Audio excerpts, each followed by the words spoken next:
Okay, Jay, you can mute. Hello, everybody. Welcome to another very interesting, very stimulating webinar dealing with the peninsula, the Korean peninsula, dealing with China and everything in the Asia Pacific region. This time it's the broader Indo-Pacific and Asian Pacific, or as some have called it, the Indo-Asia Pacific, whether correctly or not. But we have two very fine gentlemen who are experts in their field, and we are really looking forward to this discussion. During the time that they're talking, please feel free to put questions into the chat room, and we'll get to those during the discussion. It's my pleasure at this time to introduce Dr. Michael Jenkins, who is the chairman of the Universal Peace Federation, North America, and president of the co-sponsor organization, the Washington Times Foundation, as well as chairman of Washington Times Holdings, the company, the corporation that owns the Washington Times.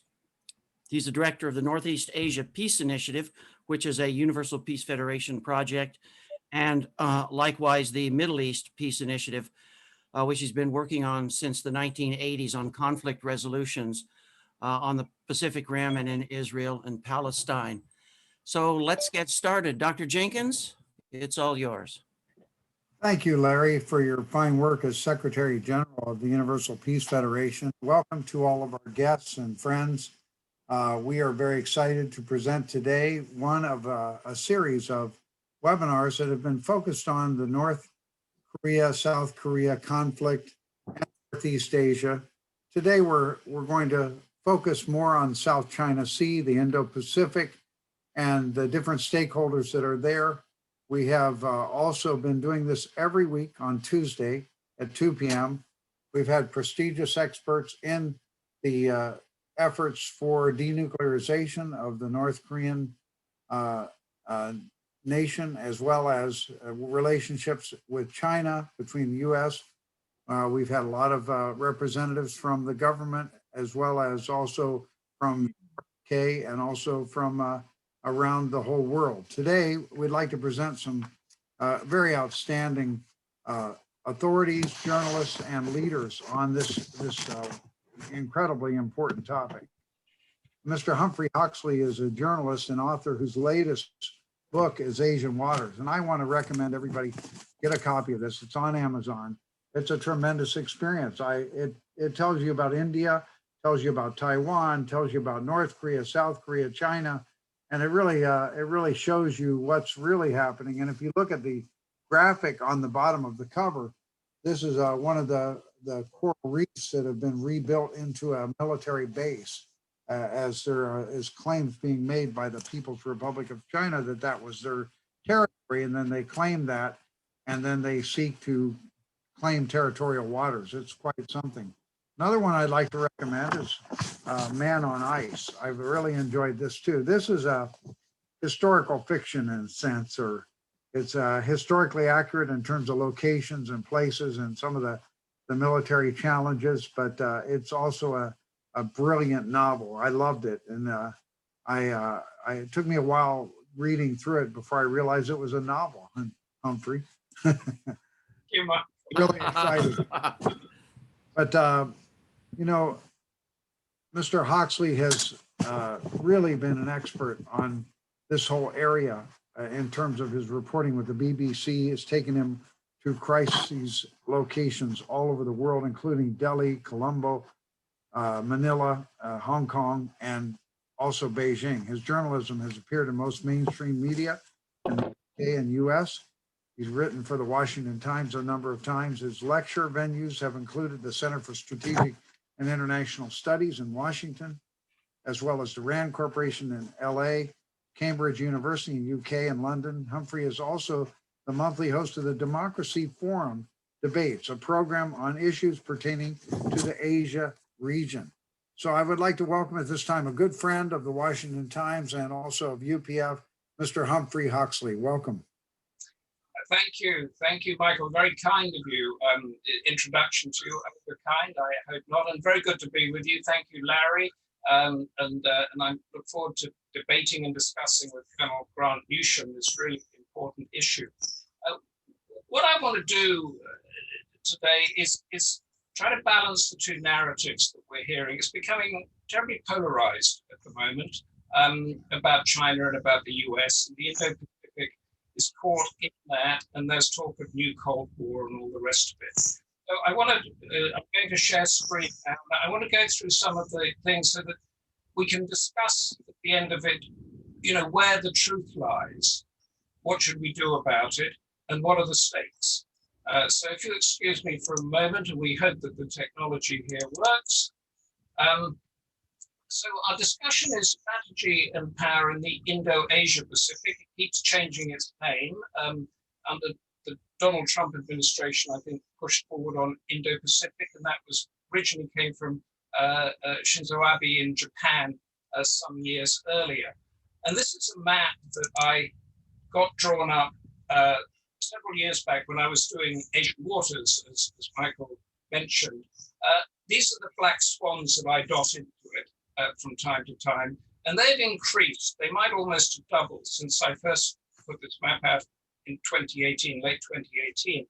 And when I say that there's not exactly a black swan, but these are places where a shooting war, high tension, something could break out at any time that would impact all our lives all over the world. Mm. And it's a lot of them one area. I'll just go through them briefly. We've got Kashmir that erupted again last year, the India-China border where there are constant routing clashes. Myanmar came in, a couple of weeks ago as a coup there. Hong Kong erupted in the past year with the security law. Taiwan has been happening all the time, the Korean Peninsula and Japan. China threads through all of those narratives, and the one I didn't mention here was the South China Sea, which we have here. Now, the South China Sea is in a way the sort of center of all of the tentacles of China that spreads out. The reason is that this sort of tongue or foot that comes down, the Chinese call the nine-dash line, and inside that, they claim everything to be Chinese sovereign territory. And over the past 5, 6, 7 years, they've built military bases in the Spratly Islands, which is down at the bottom left-hand corner. They've got 6 military bases there out of the islands. And they've modernized a military base in the Paracel Islands at the top. So if you imagine a ship moving through and up the South China Sea there, they've got military installations with very powerful missiles, planes, whatever you want to call it. It's like going through a strait. So China essentially controls this area illegally. Now, this is what the Western courts have found, international courts have found this is illegal. But if you think back to the Monroe Doctrine in the 19th century, China says, is it any different to what the United States did with protecting its own backyard from European colonial powers? That is the thinking in Beijing. So when I was doing the Asian Waters books, the cover on the left, this was 4 years ago when I was researching it, it was called The Struggle Over the South China Sea, that central bit. I can't remember, 2 or 3 months later, the British version came out, and the Brits, being the Brits, wanted to jazz it up a bit, so there's sharp colors and cartoons of warplanes. The American version is pastel. It's quiet. Yes, there is something there, but there's a sort of diplomatic color format about it. And then the revised and expanded edition that came out in June 2020, June last year, it talks about the struggle over the Indo-Pacific and the challenge to American power. So the same topic, the narrative has changed. These are not my words. These are the names of the New York publisher, which thinks it knows its market and reads the headlines of the Washington Times, Washington Post, and those sort of things. So you've had a story, for want of another word, on a trajectory that's getting more and more dangerous. Now, being a journalist, I managed to get a trip to one of these disputed islands some years back, and this is Dongsha Island, which is at the northern edge of the South China Sea and controlled by Taiwan. And recently, the headlines have been of Chinese warplanes buzzing this island, i.e. testing its defenses. And this is yours truly are doing a live into the BBC breakfast shows. And I remember this distinctly because not many people at this time knew what the Indo-Pacific South China Sea was. And in this two-way that we said I had to tell our audience, I said, there is growing tension here. China and the US are beginning to sort of box things out, but this is not the Middle East. This is not terrorism, it's not insurgency, it's not non-state actors. These are big powers with big issues and big plans. We are in a completely different trajectory than the one we have been in since 9/11. And this is where the issue becomes interesting, is that China has never stopped doing what it's always been doing. So we in the West switch what we're doing, but China just keeps going as much as it can. So in 1995, when I was BBC Beijing bureau chief, we found these pictures of so-called Chinese fishing shelters being built on a Philippine reef. It's called Mischief Reef. And you can see in that very bad photograph there that the flag, the Chinese flag flying above it. Now think what was happening in 1995. Russia was coming out of communism, Yugoslavia was collapsing, the focus was on the future of Europe and that part of the world, really. Nobody was giving much attention to what China was doing, and it wasn't powerful enough to do anything. Now, spool forward 20 years, and we find that we here in Britain and in the US were very friendly with China. So in 2015, President Xi Jinping was given a guard of honor at Buckingham Palace, and our Prime Minister, David Cameron, was drinking beer with him in a local pub. And the UK-China golden era was announced. In that 20 years, nothing in China has substantially changed. It was still run by the Communist Party. There was still no democracy. It was still building up its wealth and its strength. And it was doing what it is doing now, but in a lesser way. The intelligence agencies knew that. The politicians, in this case, Britain and Europe, desperate for money after the financial crash of 2008, turned a blind eye to it. We the voters, were not told exactly what was going on. We were in a golden era with China, which, to point of another thing, is to say would eventually become a democracy. Around 2012, 2011, this is Mischief Reef that I referred to a little earlier. Not much there. You can't even pick up the fishing shelters. I don't know if they were there at the time. Not much going on. And around this time, I think it was 2011, Joe Biden visited China and he went to Sichuan, where he gave a lecture to students at Chongqing University. And in that lecture, he talked pretty much in the way that I've just described it. He didn't mention democracy. He didn't mention human rights. None of that was mentioned. So anybody listening to that would not have picked that up. This is 2012. This is 2017. Wow. Mischief Reef is now a fully fledged military base. Radars, hangars, mobile missile shelters, all that you need to do a military base.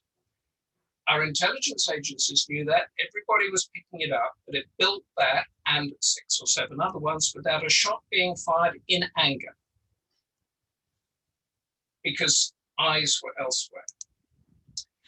Now, just getting back to this map again, that was down in the Spratly Islands, down at the bottom left-hand there, and this one coming up, if I can pull it up here, this is the Paracel Islands, Woody Island, this is called. It used to be an old disused Japanese base, modernized again, just like Mischief Reef. So there you have that strait that I was talking about that the ships are going through.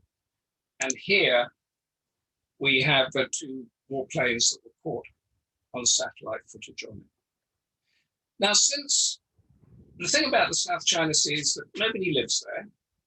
China hasn't stopped or blockaded any ships whatsoever. And these bases are now built. So to take them out would be, whatever. And nobody really knows they're there, and you haven't got any of those sort of human interest type of stories that inflame politicians.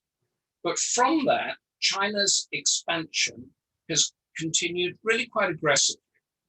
So you have in the top right there the India-China border. You had anti-Japan protests and that fractious relationship. You've got Hong Kong, you've got Taiwan that we mentioned, and you have probably the most contentious of them all, the camps in Xinjiang to educate or re-educate the Uyghur Muslims. Now here, this is where you get two separate stories, and I want you to imagine something. You're somebody that reads the headlines, you know roughly things, but you don't know the details. So you end up in the White House, as one does, and you're talking to people there, and you say, what about these camps in Xinjiang? What's going on? I don't understand it. And they say, well, China is a Marxist-Leninist state, and it wants to suppress liberal democracy all over the world, and it wants to prove that its system is the best, and its intent on global domination run by the Chinese Communist Party.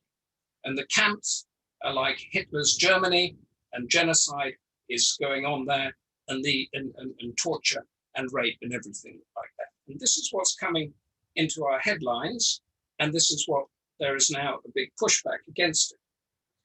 And I think it is probably the biggest flashpoint. But then you flip away and you go over and you knock on the door of Zhongnanhai, which is the White House area in Beijing, and you say, what about these camps? Why are you doing this? Locking people up, torture, rape and everything. And this has been said to me, so I'm sort of repeating things. Says, Humphrey, you don't understand. He says, we took one look at what had happened in Iraq and Syria and Libya, and we decided we didn't want this. And we had to work out a way not to have that sort of destruction in Xinjiang. Sorry about my phone there, that destruction in Xinjiang. And we might be a bit clumsy at it. And I say, well, what about the torture and the taking people away and putting them on trains and all that sort of things? They say, well, that's what we do in China. Our values are different to your values, but our main intention is not to have the destruction of hundreds of thousands of people killed and the car bombings and the places, societies torn apart, as happened in the Middle East under Western auspices. And you go away and you think, well, maybe they've got a point, but your heart is still in the Washington story. And then, if the tension continues, if there is a tragedy in the Xinjiang camps, or we find something more dreadful has been going on than we've found already, if there's a shooting in the South China Sea, or something happens in Taiwan, it could just be a miscalculation. We will see, because we know how media stories have molded, we will see Xi Jinping being categorized along with Saddam, Gaddafi, and Assad. And at that point, both sides will be locked into a corner or into their sides. They won't be able to move. They won't be able to talk. They won't be able to do all that sort of stuff that solves problems. And I think that's what we have to be aware of and we have to avoid, because none of those three Middle Eastern things ended at all well. And if that happens with China in any way whatsoever, it will be an absolute disaster. So I put a beautiful woman, beautiful man in this photograph, in this slide, because whenever you sort of have a list of things, people glaze over. And I saw it in a movie, and they were trying to explain something. It was called The Big Short, and they were trying to explain something about the debt default and the financial crash. And they put a beautiful woman in a bubble bath with a glass of champagne. So I thought I'd do a similar thing for the point I'm just to make here. But this is a list of the various peace treaties over history. And after they are made, a new world order or regional order is created.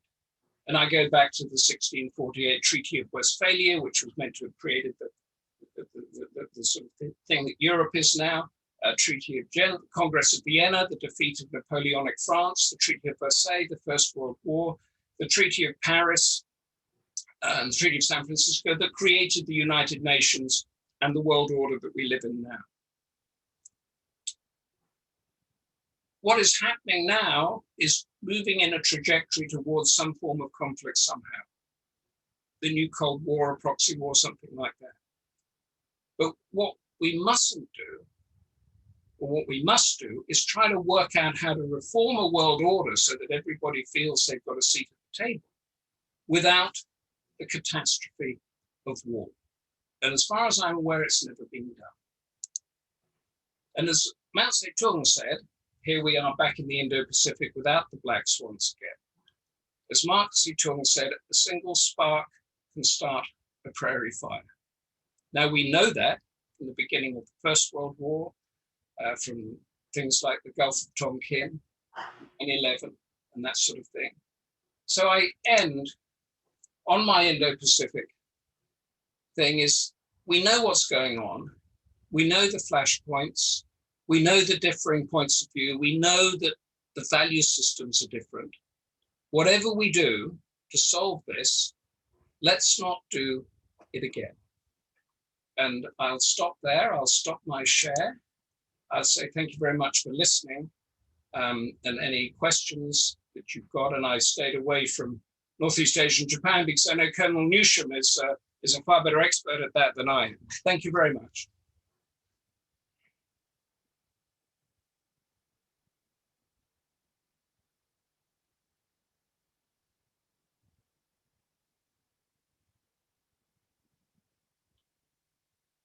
You're muted. Yeah. Larry, you're muted. Hi, thank you, Humphrey. That was really an excellent presentation, and it's quite shocking in a way for many of us to really realize that an illegal control has been placed over the South China Sea. And I really believe that we are in a critical time in history, and we don't want to do it again as it has been done before. And therefore, I'd like to turn now to our second panelist, Colonel Grant Newsham, served with the United States Marine Corps as senior fellow with the Center for Security Policy, the research fellow at the Japan Forum for Strategic Studies, focusing on Asia Pacific defense, political, and economic matters. While in active service, Colonel Newsham was the first U.S. Marine liaison officer to the Japan Ground Self-Defense Force. He also served as a reserve head of intelligence for Marine Forces Pacific and the U.S. Marine Attaché at the U.S. Embassy Tokyo on 2 occasions. Grant, we are really honored to have you. Welcome. Okay, well, thanks very much. I appreciate the opportunity. It's a big topic, and so I tried to distill it down into some sort of hopefully interesting and easily digestible subject, and I'll just run through it. But I think Humphrey did a very good job orienting people to the region, especially if you're not so familiar with it. But even if you are, it was a good orientation. But so here goes. You know, I'm 64 now, and I've been looking at Asia for 40 years at least. And this is the first time in my life I ever thought the United States could lose. And by lose, what do I mean?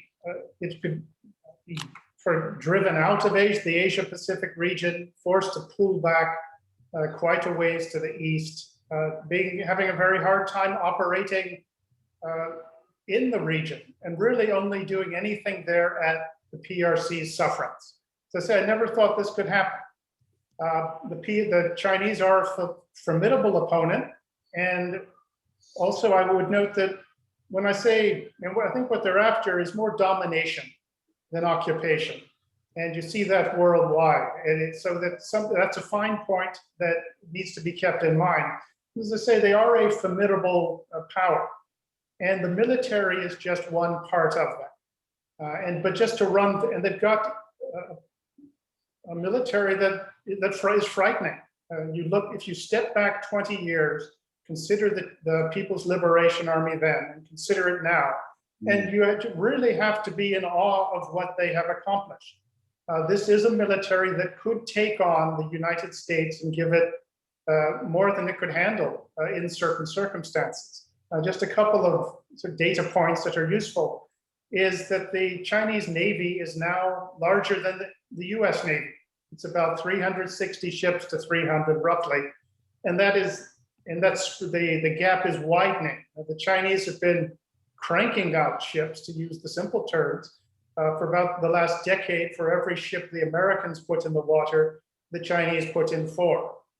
Additionally, if you add in the maritime militia, the Coast Guard, China has 700 plus ships. And that's a lot of ships. And we're just not building fast enough, and our numbers aren't really changing much. Additionally, the quality of the Chinese military is getting better. They understand the need to master joint operations, and they're figuring it out and doing it. Their amphibious forces are actually pretty good. The Marines don't like to admit it, but we will have a rival in the Asia Pacific region shortly. Additionally, China does have power projection capabilities within the so-called first island chain. They can do all sorts of things. Gradually, they're improving those capabilities. Additionally, space, cyber, electronic, their missile force, anti-submarine warfare, all of this is getting attention and is getting better. So you look at this, and this gives any military person real cause for alarm. I think the Americans could find themselves in a position where they're simply unable to move. They can maybe go into the Asia region, but they can't do too much. And that's something that's happening in peacetime. And one example I always like to think of is the Falkland Island campaign in the 1982. The Argentinians almost beat the British and had a few more bombs gone off and torpedoes detonated. They just might have. But the point is that a military only has to be able to do a certain thing at a certain time in a certain place. And if it's the South China Sea you're talking about, the Chinese can deploy 10 ships for every one the Americans have. You find yourself outnumbered. And that's not even talking about aircraft. It's not talking about land-based missiles either. So the point is that the Chinese military is a formidable force, and that was ignored for too long. Now, another thing that concerns me is that the US presence in the region and our alliances, it's considerable, but it has never been geared to fight an adversary like the People's Republic of China. It was more geared towards sort of small, brush fire conflicts, almost a constabulary role. And you look at the nature of our alliances, and there's some problems. And for example, take the main one, which is the USJapan Alliance. Actually, it's not very good in terms of there's less to it than meets the eye from a military perspective. The Japanese military is underfunded, it misses its recruitment targets by 25% every year. It's incapable of joint operations. The Americans and the Japanese don't even have a headquarters where they sit together and do the defense of Japan.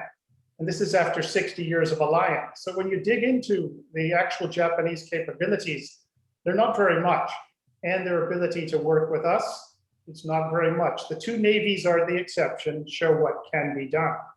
The other partners that America has in the region, none of them, except perhaps the Australians, really have much to offer, and certainly nothing to really give the Chinese any pause. The Philippines, I think we know what's happened there. They've shifted towards China. Their confidence in the United States was seriously eroded after the Scarborough Shoal incident in 2012. Thailand, they too shifting more towards China. South Korea, the Moon administration, if you want to see some serious leftists, that's the place to look. Fortunately, in Korea, a large part of the public opinion is in favor of the US alliance. But when the administration is more pro-China, even pro-North Korea, That's not a cause for optimism. Singapore, even there, the boss, Prime Minister Lee, he's recently, you hear what he says, and it's almost, well, China's big, there's nothing much we can do about it. We've got to figure out a way to live with it. Whereas, so that too, you detect some wavering. But in all of these places, there is a pro-United States constituency. And that's sort of the good news. It's something to work with. But beyond the military concern that I have with the PRC, it's Chinese political warfare, their influence operations. These are as impressive as their military buildup. They're pretty much everywhere. You see South Pacific, Southwest Pacific, Central Pacific, Latin America, Caribbean, Africa, Central Asia, Tokyo, Australia, Washington, DC. And what you see there is this, generally it follows a predictable pattern, which is commercial and economic inroads, investment. In some places, it's investment to get access to infrastructure. They're active diplomatically, and they do a lot of what I call greasing. That's under the table payments, but also visit diplomacy. They're actually nice to local officials, invite them to China, give their children scholarships, etc. And just about everywhere I've mentioned, there is a lot of Chinese influence, and influence matters as much as military strength. And the military is a component of what the Chinese political warfare that lags, but it takes its time, but it's on the menu. Djibouti in the Arabian Sea is a good example. It took the Chinese about 12 to 13 years to go from traders in Djibouti to having a serious military base there. So what you find is that this Chinese political warfare, it creates a constituency that is pro-Chinese, that sees their country's interests and often their personal interests as benefiting from the PRC, from a close relationship with them. And one funny example of that took place in American territory in Saipan, which is near Guam in the Central Pacific.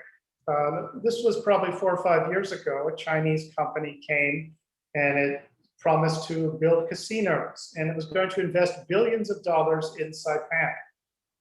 The Chinese actually paid everybody on the island's electric bill. They brought the pension fund up to speed. They started buying up real estate leases. Chinese tourists came, and they even funded the political opposition that was against the Chinese.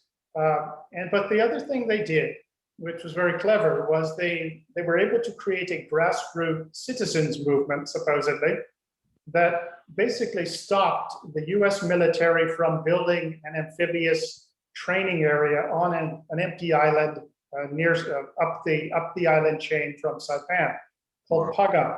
So they managed to stymie the US's efforts to build an amphibious training area, the only one America would have west of San Diego. Not bad work, but it shows how the political warfare, the subversion, influencing works. Mm-hmm. And I don't like it, but sometimes you just gotta admire what they've done. The US response to all this has really been reactive, disjointed, really not very impressive. But here's why I'm even more pessimistic about things, and that is that the Wall Street and our America's financial class continues to fund the PRC. They provide them well over $100 billion in money, in convertible currency. And that's the important thing. The Chinese currency is not really convertible. But the Americans and others are making sure that enough convertible currency pours into China to take care of things. And that is, so in American Civil War analogy, this would be like the Yankees giving the Confederate States of America lots of Yankee dollars, Yankee greenbacks every year to fund themselves. Additionally, the American Chamber of Commerce and America's business titans they have been all in favor of doing business with China. They want no restraints. Lately, they have gone after the idea of decoupling, this idea that we shouldn't do so much business with China. But once again, America's business class is keen to make sure that business with China continues uninterrupted. And along with this has been the technology that China has made very good use of, both for commercial development, but also military development. And it seems like there's a condescension in the way the Americans have dealt with China over the years. This idea, well, they'll never be our equals, so it doesn't really matter what we give them, what we let them do. There was a funny one quote in the early 90s where the president of one of the Hughes companies, he was quoted as saying that he didn't mind giving China technology because Hughes will always be ahead of them. I beg to differ on that. So now what do we do? So I've been pretty pessimistic about all of this. So what do we do? America is not going to be able to deal with China by itself. It has to have friends and partners, etc. But to do that, there's a psychological aspect to building alliances and also to deterrence. And that's at least two things. And one is that you will fight if necessary. It's not the first choice, but if you have to, you will. And the second one is that you will win. And you have to be able to convince people on both sides of those two things. And it's not just a military fight, a military preparation you have to do, but the military capability is a prerequisite. And for numbers of ships matters. Just one example. If you are going to fight a serious war, and as I said, nobody seemed to be all that concerned about the possibility of having to deal with a China that had a military that could beat us or could take us on. I would point to the development of the Littoral combat ships in the early 2000s, it'd be good if you're fighting people in turbans and loincloths, but not the Chinese. Additionally, during this 20-year period, the Chinese developed anti-ship cruise missiles that outrange American naval missiles, anti-ship missiles, by about at least 60, 70 miles. And I'm being conservative. Also, theirs are supersonic, ours are not. So the military ruling class never really took seriously the Chinese. Another thing we have to do, of course, besides getting our military built up right, is to pay attention to the sort of future weaponry. And that gives me a little confidence, because you do get the impression that we do have some smart people working on things. Additionally, there's I said alliances are necessary. The Quad, this rough alignment of Japan, Australia, India, and the United States. I'm missing one of them. But that isn't actually a pretty good structure. But keep in mind that it really only got some legs in the last few years when Mr. Trump was president. But you also need to make the Quad more than a military alignment, but a political one and an economic one as well. Now, I said also that a multilateral approach is the best. In fact, it's the only one. America can't do this by its own. And our main partner in Asia is the Japanese. So what do? One, they've got to fix their military and make it capable. But you will know people are serious when America and Japan have built a joint headquarters in Tokyo, where they coordinate and conduct the defense of Japan and the broader region. Additionally, I think this is the bigger topic. I think it is essential to keep Taiwan from coming under Chinese control. There's operational reasons for that and psychological ones as well. So we can perhaps discuss it more. Also, we have to stop funding the People's Republic of China. Right now, China has not got half the foreign exchange it needs to buy the things it wants overseas, the things that it needs for its buildup, and also to keep its economy humming. If many of the foreign companies in China suddenly said, we want out and we want to take our money with us. The Chinese would not have half of what is necessary to pay that. Additionally, technology controls are important. And lately there's been talk of a so-called economic Article 5, which is when China applies economic pressure, America and its friends need to actually do something about that and support our friends. Strategic communications are necessary, which is propaganda in the good old meaning of the fashion meaning of the word. We don't seem to be very good at that. US diplomacy actually has had some successes, needs to do better. So this is a run through a lot of things. And so what I'm getting across is that I am pessimistic. I think we do have something to work with. But at the end of the day, I really am worried that America just might find itself tired out. That we have, and plus we have in our financial class, our business class, our political classes, there is a constituency that sees not challenging China, not taking them on, as being the better course of action. I differ with that, but I think I'm not sure how this will play out. As I said, I never thought we'd come to this, but I think we have. So there, thank you very much. Thank you, Colonel. It was just an excellent presentation. I'm very interested to understand more. We've got a number of experts in the audience and people from different areas of intelligence. We're receiving some questions now. One question for both of you is, what do you think China's ultimate goal is for taking over the islands and reefs? Our understanding from our intelligence relationships and also the Washington Times and other important NGOs is that China doesn't want to have a hot war. So what are they really trying to achieve by building military bases on the coral reefs and trying to control controlling the South China Sea? Humphrey and Grant. I think they're protecting their backyard. I think that's the best way to say it. And I've talked to, I'm sure Grant has as well, you talked to a number of military analysts in Washington, and they said if they were sitting in Beijing, they would pretty much do the same thing. What they're terrified about is their supply lines and their supply chains. So at the moment, the ships are going through the Malacca Strait. They want to make sure that, unlike Japan and the US leading up to the Second World War, that they have got a secure supply of oil. And that is also why they're building the ports in Myanmar to get an oil supply line going from the Indian Ocean into the southern province of Yunnan. So in the Chinese mindset, it's not an ideological Marxist-Leninist push around the world.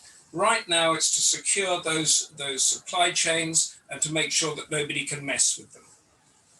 Thank you. Colonel Newsham? One follow-on on that is if China does want to secure its supply chains, it's going to need to dominate every ocean everywhere, given it's the way the resources flow. That's, I think, a logical follow-on to that. I understand. There's a couple of things that I would point out. One is that if you look, there's a map that exists looking eastwards from China, and from the Chinese mainland, and what you see is a string of islands from Japan through the Philippines, through Taiwan, down to Malaysia, that effectively block the Chinese from getting into the Pacific Ocean. And breaching that chain is any military planner is going to want to do that. Taking those islands in the South China Sea makes your prospects for breaking the first island chain much, much better.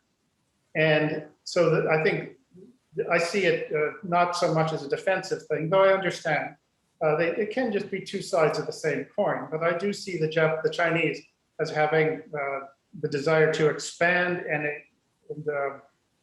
really expand their military capabilities and their domination farther, not yet farther into the Pacific, into the Indian Ocean and beyond.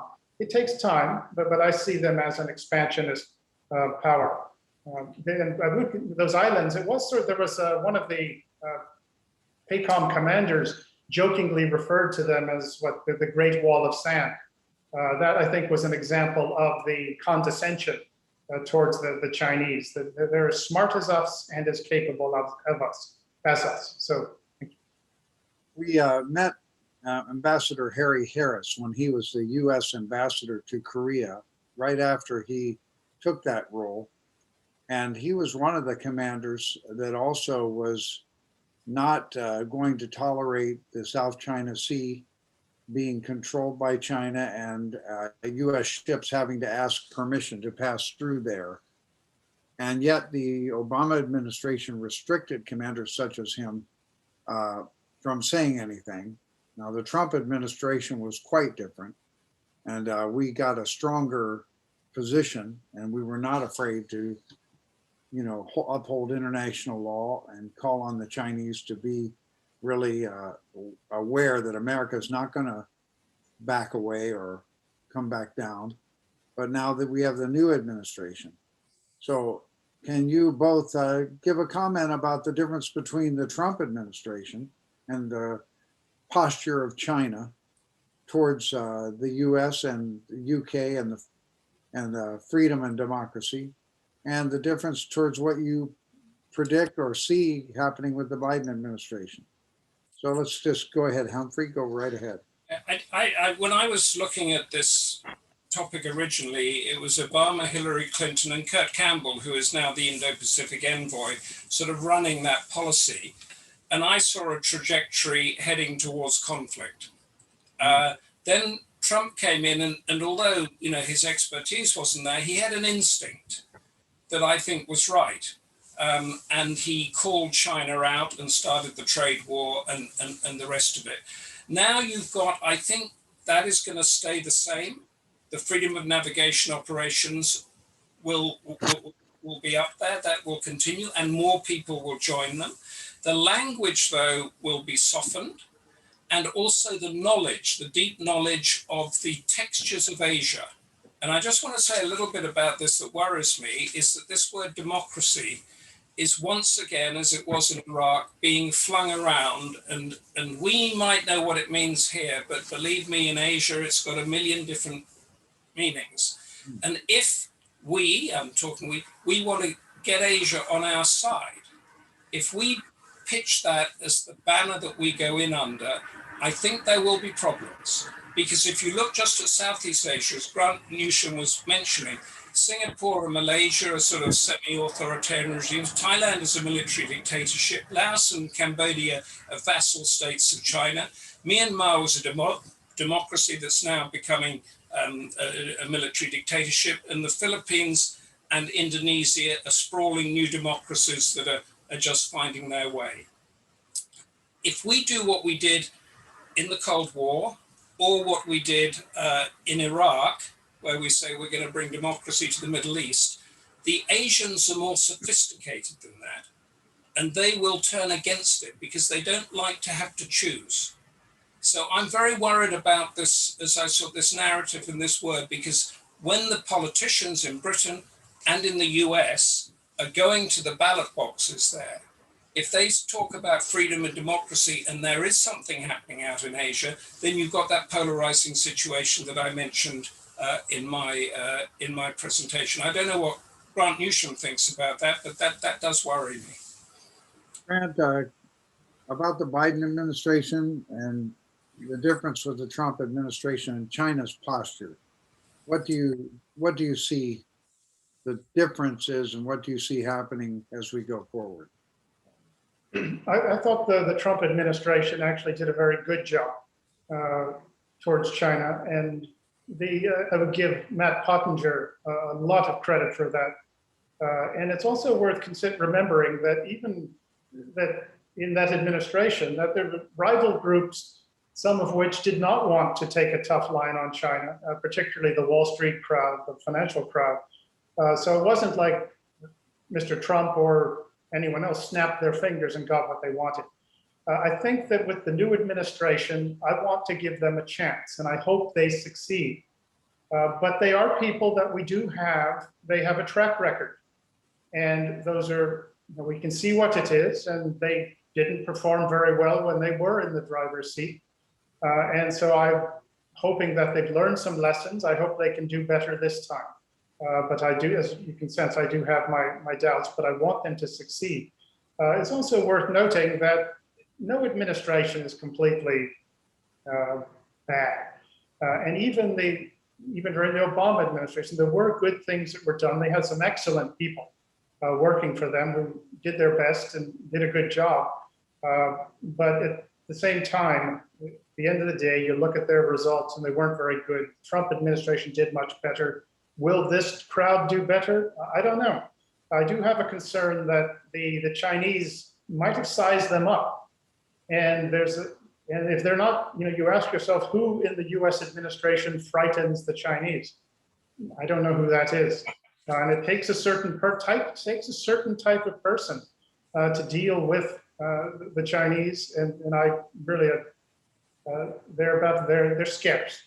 So we will see how that happens. And Humphrey's point about Southeast Asia, I think, is a good one, and the idea of democracy. And one good, interesting example was after the Thailand coup in 2014, the Obama administration went out of its way to humiliate the Thais, the military regime that took over, even though Thailand had many coups.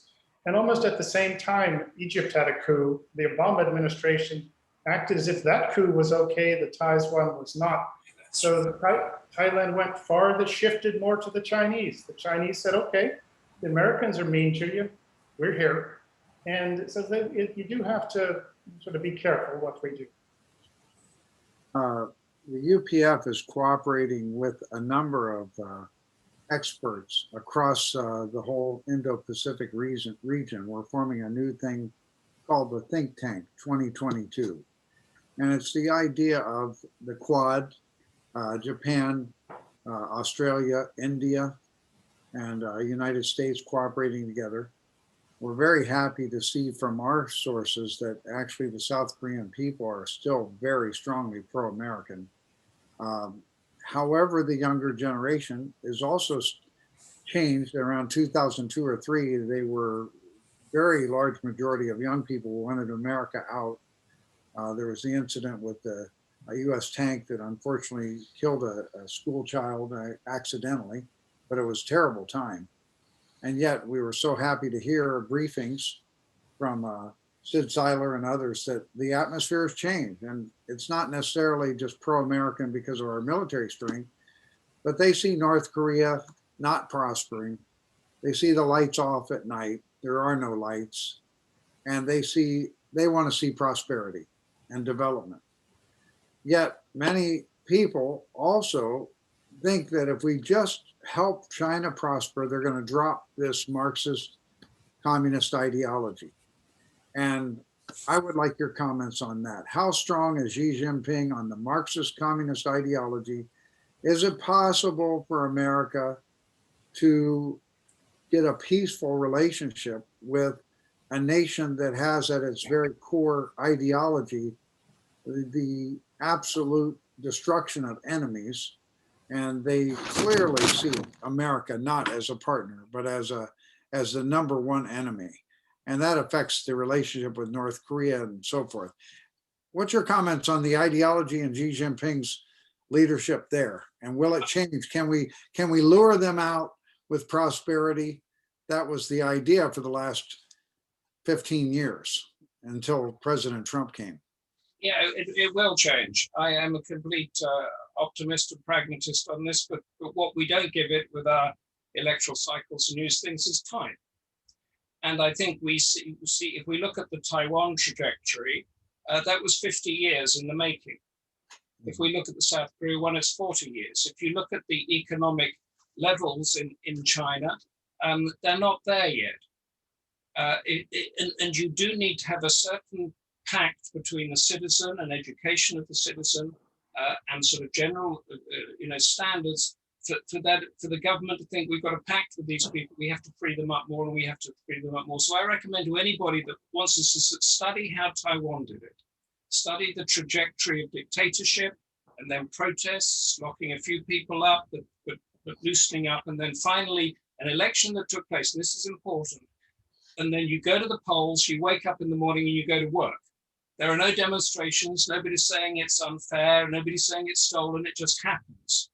And I used to say this to developing world countries. And now, of course, we've had that situation in the United States, and we've had it here a little bit in Britain, this lack of trust. So I think the trajectory is important. And therefore, China is going through a process at the moment. But if we are talking about this 30 or 40 years from now, there will be a rule of law and accountability and transparency that isn't there now. But if you go into China or you go into Myanmar, as we found out, that was a 10-year trajectory between the loosening up and that. It was obviously too fast. Okay, very, very insightful. Grant? I'm afraid I differ on that one. To me, and I spent a lot of time dealing with, knowing about the Japanese Yakuza, organized crime. And the Chinese Communist Party and its leadership remind me of an organized crime group. And I think the same dynamic applies. It's all about power, personal wealth, and everything else is a rival. There's no way to sort of be nice to somebody and get them to transform their behavior. I would almost say, well, why would the Chinese Communist Party do something different? It's working so well. There are foreign direct investments pouring in, money's pouring in. You've had governments that you have British prime ministers drinking beer with Xi Jinping.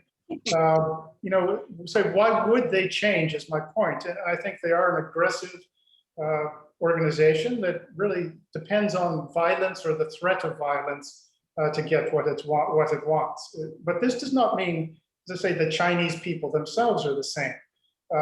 It reminds one of old South Africa, where the Afrikaners used to tell you that Africans could only be handled, I tell you, men, with a boot on the neck.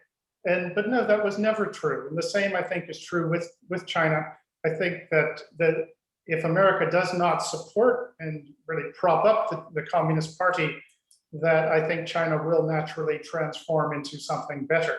But if we don't do that, if we don't take a really strong, strict view towards that, I don't see it happening. I would note one last thing is that I can't think of another historic example where the leaders of a country like China have done their best to put their money, their kinfolk, and to establish bolt holes into the country that is their main enemy. I don't know how this will play out, but it's an interesting piece of the dynamic. So I say we should, the only way to transform China is to stay tough.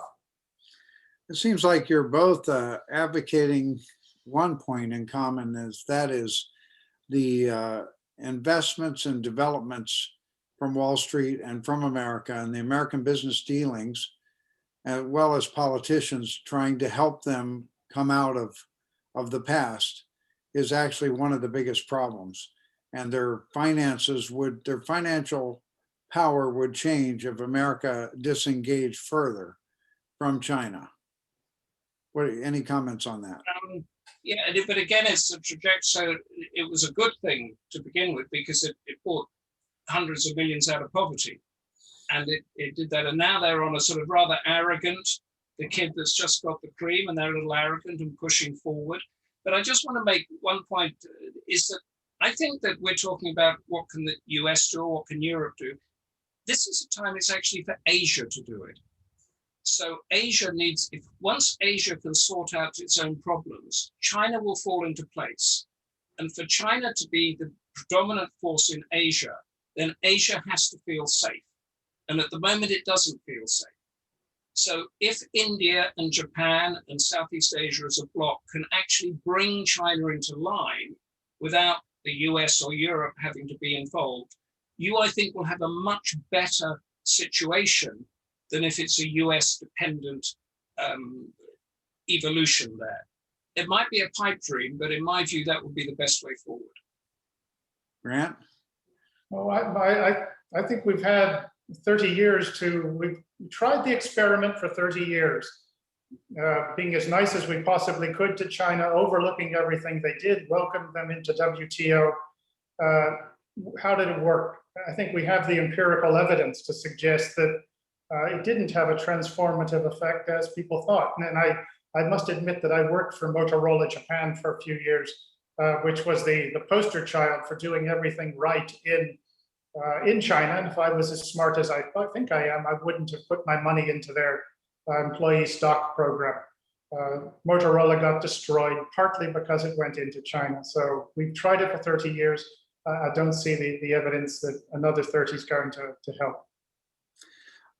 This came from Kevin Mayer, who's an expert on Japan and the United States. Do you believe that our allies in the region are confident that the U.S. will meet its defense commitments in the region? And are they confident that the U.S.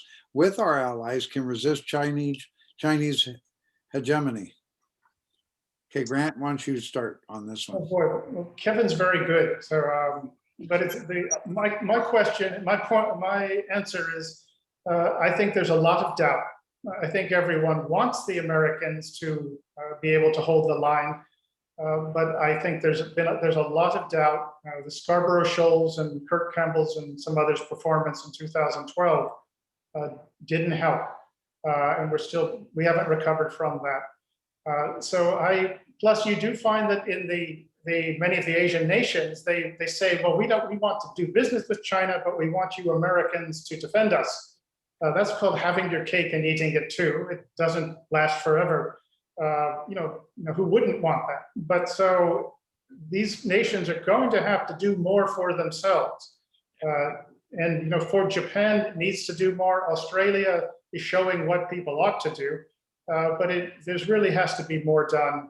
And the more serious America appears, the more likely it is, the more it seems that America can prevail, the more likely it is people will stick their neck out a bit. But other than that, it's going to be tough. Bill Gertz for the Washington Times traveled with Secretary Pompeo and went to some of the Quad nations and to several others. And there was a strong effort by the Secretary to shore up those alliances. And so, Humphrey, do you think that those allies trust that America is going to be strong? Does the UK feel America is going to be strong as we go forward? Yes, I mean, it's very interesting you mentioned the UK. I think that they don't, because there was the 4-year, I mean, Trump was very good in one respect, and then there was the withdrawal in the other. And it was actually a wake-up call in which they said, oh, we better start working together. That's Japan, India, and Australia came in. But the UK later this year is going to be sending a carrier strike group out there, which is going to be a multilateral force with the French, the Dutch, a couple of other European powers. And that's going to be making a statement that this is a multilateral strategic alliance. It's not just the Quad, it's a global alliance. And this is going to be sailing through the South China Sea and carrying out freedom of navigation operations. Now, what concerns me about this is it's a good thing, because I think it is going to, but also this is the old colonial powers coming back. This is the Cold War stuff. This is the 19th century people. And as Grant Newsham rightly points out, they've had 30 years to get their act together in Asia, and they haven't done it. What I would like to see is a formal, rather as Grant Newsham was saying, a formal NATO-esque mini alliance between Japan, Australia, India won't join it, the US, anybody else that wants to join, with real security treaties. And the problem there at the moment is this friction between Japan and South Korea. I think if that friction was able to be swept aside, if somebody could go in like with the Dayton Peace Accords or something like that and bang heads and say, you guys have got to get a military alliance and then bring Asia into it, then you can have the beginning of an Asian NATO-esque alliance and that will stop China in its tracks. Well, thank you. Two more final questions. Pavel Russell writes, Mr. Newsham, what do you think about the U.S. launching a major global effort for peace that would outmaneuver China's motive for military expansionism and psychological bullying? We need to know more about it, with some of the specifics. I think everybody wants peace, but sometimes to get it, you've got to be able to demonstrate that you are capable of defending yourself and your friends. I think that would be the prerequisite. But certainly, where I really see America having just deserving a failing grade is in selling selling America, selling democracy and individual liberty. We can sell almost everything around the world, things people don't need or want, but when it comes to selling what is good about America, we have a hard time doing that. And it's strategic communications, propaganda, etc. I think the fact that American green cards are well oversubscribed suggests that we have something to work with.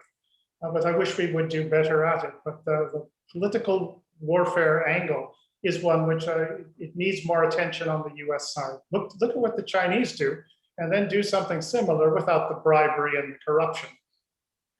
Sebastian Hummer writes, what do you consider Xi's and the CCP's Achilles heel? And on the other hand, do you see any possible perestroika Gorbachev angel in the dynamic, short of just wanting to outdo them? I don't think we want a perestroika in China, seeing what happened in Russia. The Achilles heel is the trade economic guys.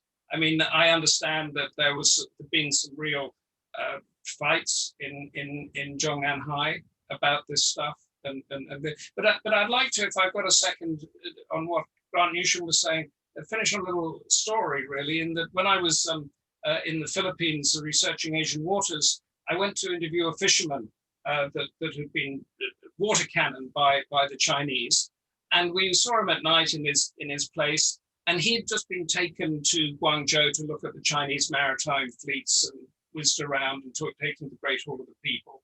And I came back to him, and there was a picture of the Brooklyn Bridge on the wall of his thing. And I said, when do you think you're going to have, and he had a baseball cap with a sort of I Love USA on it or something. And I said, when are you going to have the Tiananmen Square and an I Love Xi Jinping hat in it? And he opened a drawer down there, and they were both in there. And he said, no, my heart's not there. So, Good. you know, the whole thing is that people they love the idea that they've got the Statue of Liberty and the baseball cap. They don't want in their hearts Tiananmen Square and Mao Zedong. And it's just a matter of being there and seeing stuff through. And I think that we, the West, democracy, whatever you want, although I said not to use that word, we, you know, the rule of law, world order, will win through in the end, because the Chinese ultimately are sensible, very pragmatic. And if Xi Jinping goes too far, they will get rid of him, and they will come back and bring in someone else who's more moderate. Well, we really thank you both, Colonel Newsham and also Humphrey Hawksley. Excellent presentations and engagement.